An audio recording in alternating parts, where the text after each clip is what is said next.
Hey tubers, welcome back for another adventure. So you guys all know that I'm a big fan of the free stuff. So I went out today for a quick, sorry about the wind, it's that Michael's winds are finishing, you know, that Hurricane Michael finishing off. Anyway, I went out to run some errands this morning and I saw them when I left the house and I said to myself, if they're still there when I come back, I'm going to pick them up. So I picked up this round table, and it seems at some point it might have belonged to that RAC Rent-A-Center. I guess they retired it. And plastic wheelbarrow. Well, the plastic wheelbarrow is in not great shape, but the plastic Barrow part of the Barrow is in good shape. So and I think the tire's still good. So not bad finds. A lot of times when you're sorting stuff, two things make it a little bit easier. First of all, if you have a big table and you can put a bunch of boxes or cartons on them, just easier. When you pick up a carton to unload it, you're not working your way down to the floor all the time. And also you could set up multiple cartons on the table, or boxes or whatever you're loading or unloading, and you know, sort through them so that you end up like with all the carbs in one box, all the ignition pieces in the other, all the socket type hand tools in another box, cutting type hand tools, you know, in the fourth perhaps. The plastic drum for the wheelbarrow, there's different things I've seen done with these that are really interesting. I've seen people cut them out and they kind of use it as the bucket for a tea bucket type build. Doing it with plastic would be cool because one would never have to worry about it rusting away. You take all the metal off of it and you could put it on top of something to keep it dry for the winter. Or once again, I could just set it up. Given that the tire and those two things are cool, it could be a way of sorting tools. So while I was out, there's a neighbor that I've been trying to catch up with because he put up a carport, and I was, you know, I figured I'd learn from him what I needed to learn. First thing he told me, and he's on a fairly main thoroughfare, literally like 3 stone throws from the town hall, the road after the town hall, so to speak. So he's one of 4 roads that if somebody leaves the town hall, they have to go on. They have to go by his house or one other, you know, or left, or come to the end of the road and go right or left. So I mean, there's plenty of traffic of town trucks and building inspectors and everybody else by his home. And anyway, his carport is very notable. Like from the street, you can, you know, toss a softball and hit the carport. His is 21 by 22. It was kind of an odd size, and I guess that gives you 20 by 22 inside of the carport.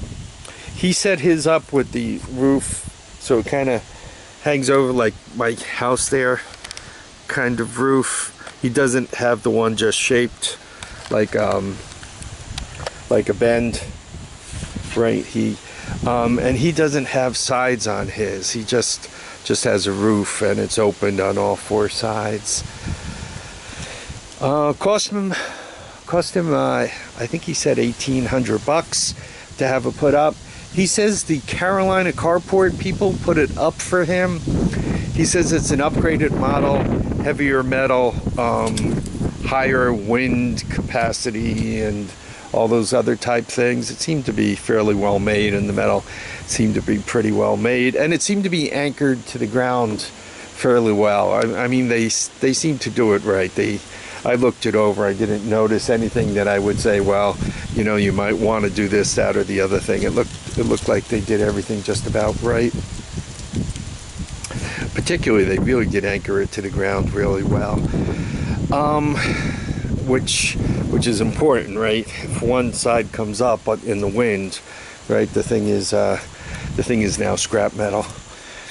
So it was good talking to him, and it was good talking to him and finding out the town was not going to bust on me, especially, you know, I described where I was going to put it. Actually, when I described my house to him, he was interested in buying the place. He says he noticed it back there and liked the privacy. So one day he's probably going to come down the driveway, you know, especially if he notices the carport people here putting in a carport. He's probably going to come down the driveway and say hello. Between now and spring, what I really want to do is I got to get my act together, like that box, the reefer box from the back of a truck there. I got to get that out of there. That wants to move along onto the blacktop area where those two sheds are. And I really need to clean out and level this. He says if it's clean and level, though, you'll go from not having a carport to having a carport in less than a half a day. As a matter of fact, he went as far to say, depending on exactly which one you're getting and how big a crew he said 2 hours. He says they put them up unbelievably fast. So, I mean, obviously they do 1 million of them. Everything's cut right to length and everything else. The one he had put up had 7-foot legs on it. And that's what I think I'm going for. I'd like to, you know, make sure it's high enough. I'd really like to get the carport up because, like, during the summer, I could keep the backhoe loader in it. It'll be warm enough to start. And the reason why I'm showing you this area is because that's where it's going to be put. And, you know, between that and being able to stand up some of the quads on their tail, and so forth, I think it'll make a big difference, even just for sorting out stuff and all. I think it'll make a big difference. That's one thing. The other thing, and I don't want to start a stampede or anything, but I think there are a couple of golf cart bodies that I'm thinking of moving on, and before I scrap them out,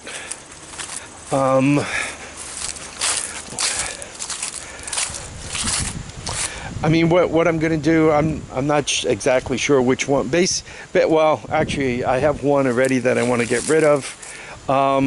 And what you're going to get is the body, no engine, no seat, no rear end, but you'll have the front steering and suspension and so forth. There'll be a set of front tires on it. I don't know how great they're going to be.